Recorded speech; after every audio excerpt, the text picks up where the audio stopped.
took a drive up to nearby Carlisle, Pennsylvania, just southwest of Harrisburg in south central Pennsylvania. This area is rich in American history. But we came up for cars, specifically Chrysler cars, and that is just what we got. Why did we come to the Chrysler Nationals at Carlisle? Not only to see the display of historic as well as modern Mopars by owners and enthusiasts, or for the market area for parts and whole cars, or the seminars on brands and products. We came to meet two designers who worked for Chrysler Corporation in the golden years of car design, G. Gordon Davis and Diran Yazejian, who designed exteriors during the late 1950s and 1960s. Officer Matt Rihl from our Officer Matt column joined me in this adventure and was a great help behind the camera and organizing things. The time when cars were the dream of every American and design was king of the road, Chrysler was not thought of as a multinational corporation or even an innovator of small, fuel-efficient, front-wheel drive K-car people movers. This is a time when cars were designed for pure fluid beauty, sometimes more like a spaceship or a rocket, and sometimes just to take your heart away. Here, Diran Yazejian, also known as Darren, first-generation Armenian-American, whose love for cars came about during his service in the Korean War when he served in the United States Army. Seeing a magazine called Dream Cars got him interested in a career in automotive design in nearby Detroit.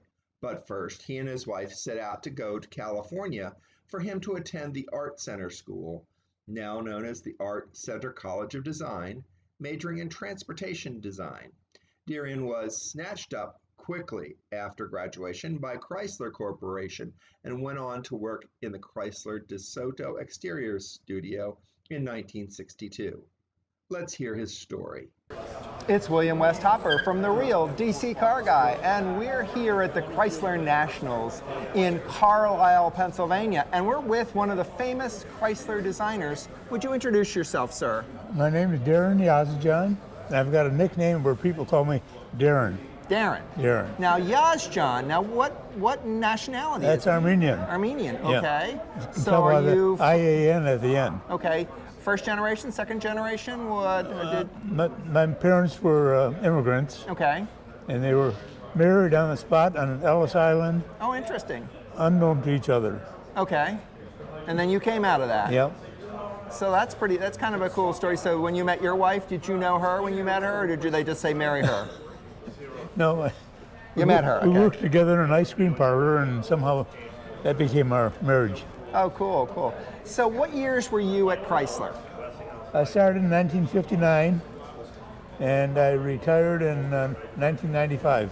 Okay, so you saw a really long history of all the things that were going on with Chrysler. Because Chrysler had all those issues, back in the 70s, I remember, being saved by the K-car and things like that. So you saw that whole... Oh, yeah. Brands come and go and things of that nature. Yeah. So in 1959, when you joined, what was your first job there? I went to the Chrysler Desoto Studio, and I worked there for a couple, 3 years when Bill Brownlee saw some of my work, and he asked if I'd come to the Dodge Studio, Okay. where I stayed for many years. Now, were you a designer at that time, or did they just had you had design training? Yeah, I went to the Art Center School in California. Okay. Got my training there, and I hired in as a designer. Okay. And as a kid, were you drawing cars and planes or things like that, or how did the design side I come was kind in? of drawing cars and making models, and I could hardly wait to drive. Okay. My driver's license. But So talk to me about these two cars in front of us. well, these are this is the It's good. I can pop it up. We can pop it up there a little bit. the grill for the 1969 Charger that's sitting right here, Okay. Okay. So we'll take a picture of that. Good. and then this is the tail light for the same car. Okay. So those are these are things that you worked on very closely. So tell me about working on these. Well, As a designer, we get the assignment of working on the front end or the back end or whatever they want. And so the thing that always stood out for me for these cars was the hideaway headlights. yeah, Talk to me about that mindset of hideaway headlights at that period of time. well, that was considered a premium item for a car. It's costly to buy all that mechanism. And, Right. But And they were hydraulic or were they air pressure? I think vacuum. Vacuum, okay. Yeah. And did you design Did you design it and then send it over to engineering to say make this work, or did engineering send here's what we're going to do, make it look pretty? Well, as we're designing, engineering is looking over our shoulder Okay. to see, make sure we're right on track. You know. So did you have did you kind of say, by the way, engineers, you could do the little something a little bit better here, or did they say that to you at times? Yeah, at times. Okay. Both ways. Okay. So the front of this vehicle, I mean, that's such a classic of its era. What was the inspiration for that? For the front of this car? Yes. Well, this is a facelift on the 68 model. Right. And the 68 model was pretty much like this, except the center grille part wasn't there. It was all the way across Okay. the same design. And then my assignment was to take the 68 and without spending any money. Mm-hmm. Oh yeah, you don't want to spend any money. Come on, no. Corporate America has never changed. No. Never spend any money. Make us money, but never spend any money. And make the car look different, and without doing hardly anything, Mm-hmm. So I thought, well, I'll put a 68. I don't know if you're familiar Mm-hmm. or not. It's just go straight across. So I designed this center and made it a split grille. Okay. And they like that, but they said, well, that's a little cool. We're going to test this thing in Arizona with a Hemi engine in the hottest weather on the desert, and that's going to block the air. Mm-hmm. So I went back and I put these little roofs in it, and they looked at that and they said, okay, it'll cool. Now, it'll be okay.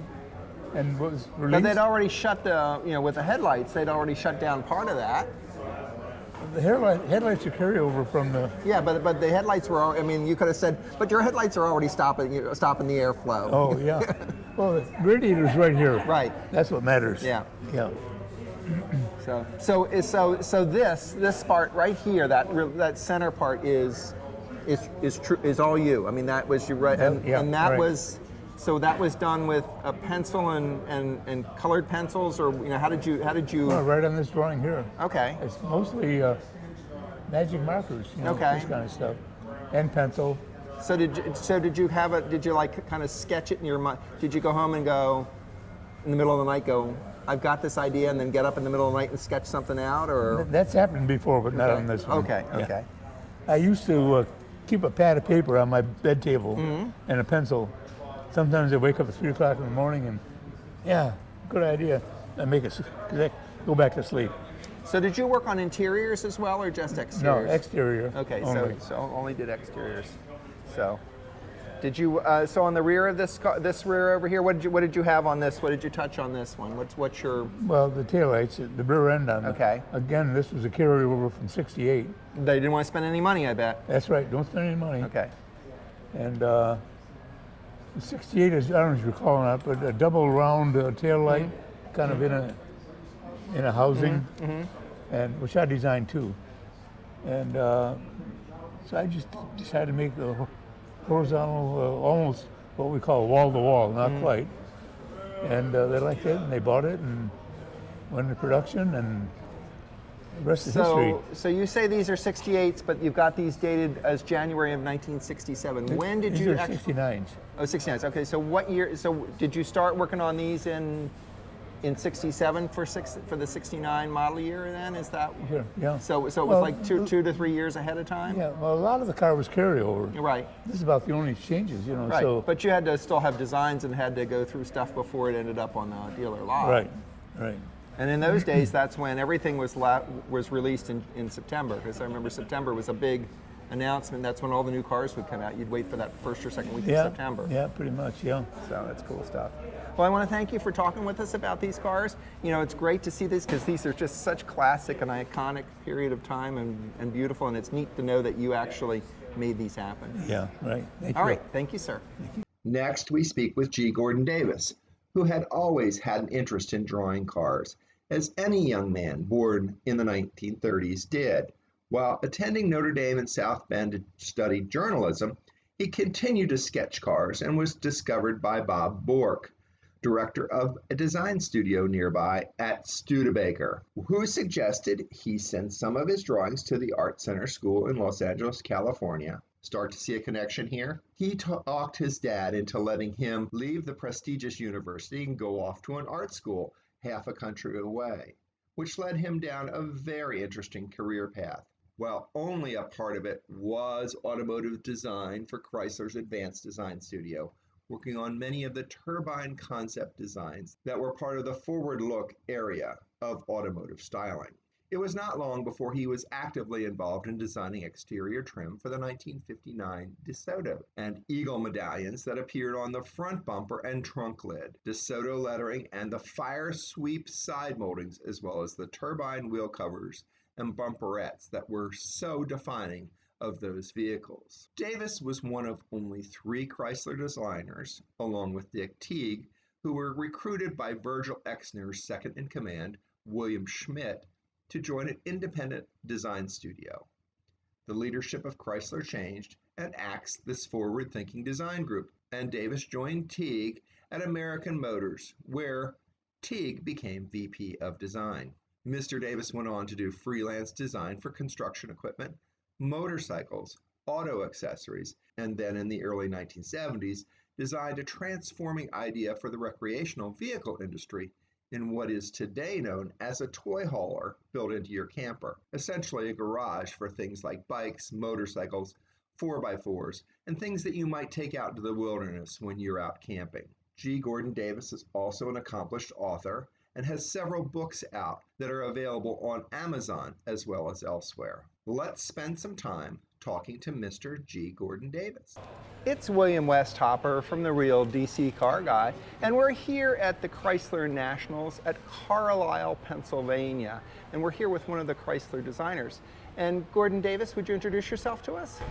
Gordon Davis, former Chrysler designer, 1955, 1959. Styling, I started with the Advanced Styling Studio, transferred to the Chrysler Studio, and then finally to the Desoto Studio. And during my time with Chrysler, those are the 3 assignments that I had. So Gordon, did you, what was the first project that they assigned you to work on? Well, that would have been an Advanced Styling. On my first day, they gave me a drawing board.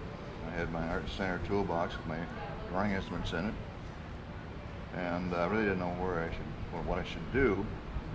So I think I drew a taillight floating in space just to see, if I could even draw anymore. And it was really ridiculous start. It wasn't a car at all, it was a taillight.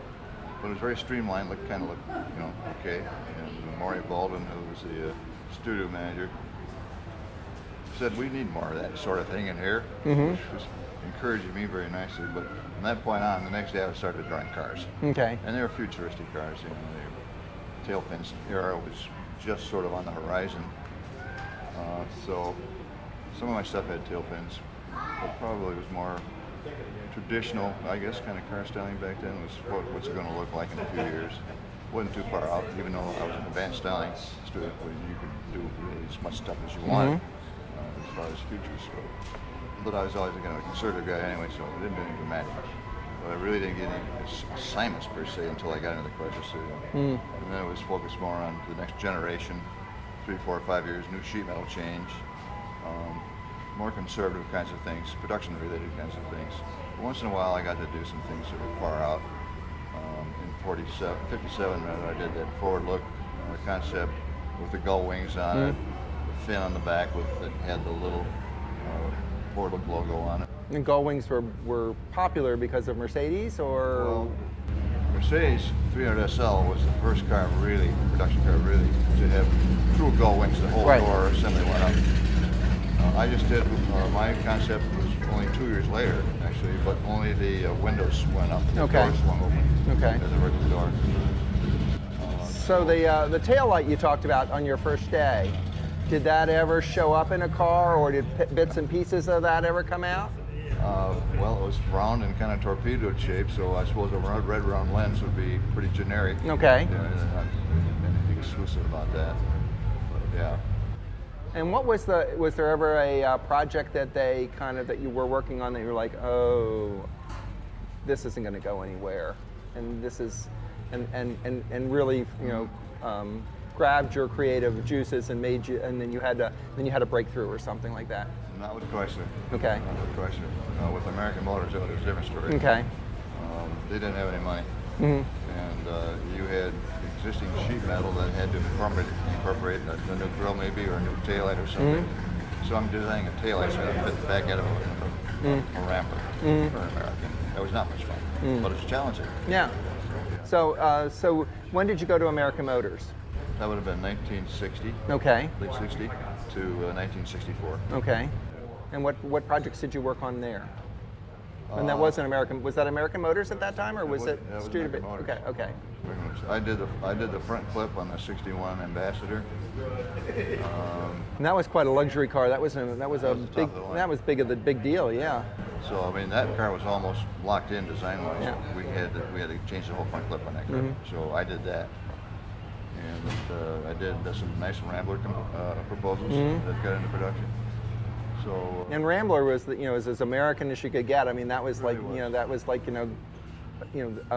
like Wheaties. I mean, you couldn't. That was. Right. And so, and then after that, what did you? What was the rest of your career? What else did you do in your life with? Well, I left American Motors in '64, and I went into designing construction equipment. Okay. Railroad maintenance away equipment. And you'd mentioned that your father was involved in that business. Only that he was a VP of that company. But they had a new new president who had seen some of my work from Carlisle, and he thought, gee, I bet this guy could do some pretty good stuff with our products, which hadn't been changed probably since the 1940s or 50s. So I was very involved with that for probably 5-6 years, I guess. And then I went into recreational vehicles. No. Good Indiana, northern Indiana kind of thing? Elkhart, Indiana. Yeah. Skyline Corporation. Cool. Yeah, they were very big in RVs back then. Yeah. Today, I think it's strictly manufactured housing.